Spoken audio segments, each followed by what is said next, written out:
Are you interested in learning what it takes to create generational wealth without having to rap, sing, or throw a ball? Are you looking for some ideas on how to grow your small income over time?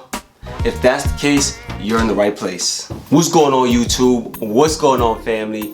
You already know what it is. It's your boy Sir O'Neal, aka Working Man T Troy, and I bought my first home and multi-unit rental property in Brooklyn, New York by the age of 26, and I created this YouTube channel so that you can do the same. For those of you who've been keeping up with the channel, you already know that I've been putting out videos over the past few months on all the steps that I took to purchase my first home and multi-unit rental property in Brooklyn, New York. And the goal of that is to get others to do the same. This video is going to serve as an introduction on a series that I'm going to start doing. And it's on a topic that's near and dear to my heart. And that's Black people and personal finance. Now, this series is going to be unfiltered. So we're going to talk about the good, the bad, and the ugly. Before I continue, let me make this clear. You do not have to be black to watch these videos.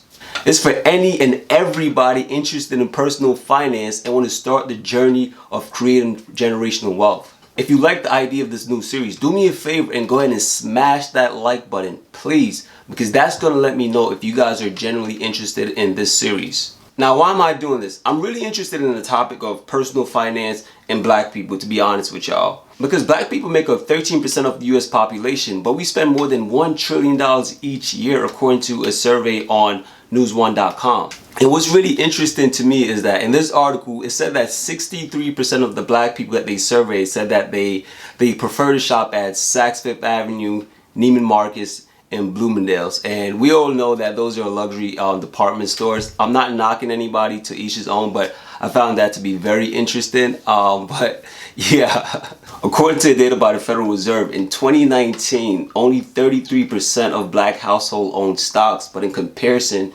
61% of white household owned stocks.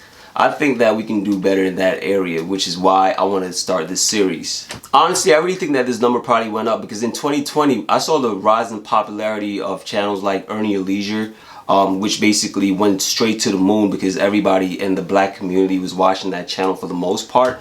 I just want to give my 2 cents because I'm so passionate about this topic. Ultimately, my goal is to see more black people start investing, or at least have our ducks in a row so that if an investment opportunity ever comes up, we can jump on it. Because you know what they say, if you stay ready, you ain't got to get ready. Each week, I'm going to put out videos on personal finance topics such as paying off debt, investing, and increasing your savings.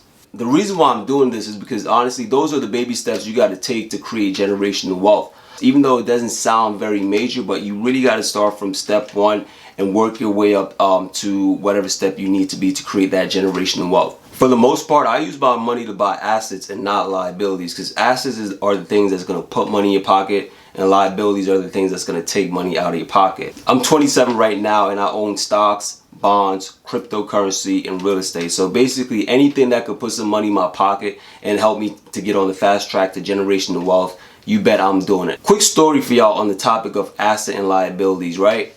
So for me, I'm the only person amongst my friends that have an Android. And I think it's really funny because I always get clowned, I always get pointed out like, why do you have an Android still? It's 2021, 2020, 2019, whatever year it is, they always clown me for having an Android. And I have a Samsung Galaxy 8, this is it right here, just a regular ass Android. So the reason why I'm bringing up the topic with this phone is because they always clown me for having an Android. But I always ask my friends one question. I said, since you love Apple so much, because y'all go really hard for Apple, like y'all don't understand, my friends go super hard for Apple. I always ask them this simple question: how many Apple stocks do you own? Because you're so passionate about the brand and you're clowning me for having this little stupid Android. How many Apple stocks do you own? Do you want to know what the answer I always get? 0, none, zip, zilch.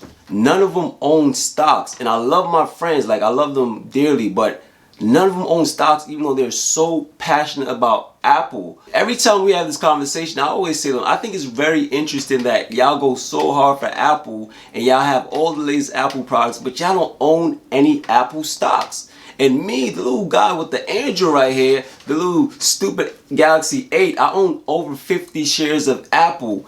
And I own Apple over all my brokerage platforms. So for example, I own Apple on Robinhood, Charles Schwab, in my Roth IRA, my 401k from my job, and basically anywhere I can get a chance to buy up Apple, whether that's the individual stock or that's a part of an index fund like the S&P 500 index fund, the Spider, I go ahead and buy it because honestly, by owning the stock, that's gonna put money in my pocket.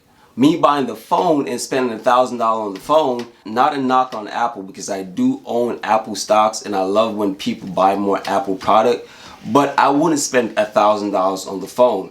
But the fact that it's so loved by all my friends and everybody I pretty much seem to come in contact with, they love the product so much, and I did my due diligence and I found out it's a really great company. But for obvious reasons, I definitely continue to invest in Apple over the years, and it's definitely paying off for me. So every time they always come at me with that running joke about me being the only guy with the Android in the group chat, I always remind I own Apple stocks and you own Apple products. So basically every time you buy a product from Apple, I'm getting paid with dividends and my investment in Apple is going up. So thank you so much for supporting Apple and continuing to buy their products. I appreciate that. I'm gonna chill right here with my little Android and continue to buy my Apple stocks, and y'all can continue to go to the Apple store and buy the Apple product. That's just the side of the fence that I want to be on, honestly.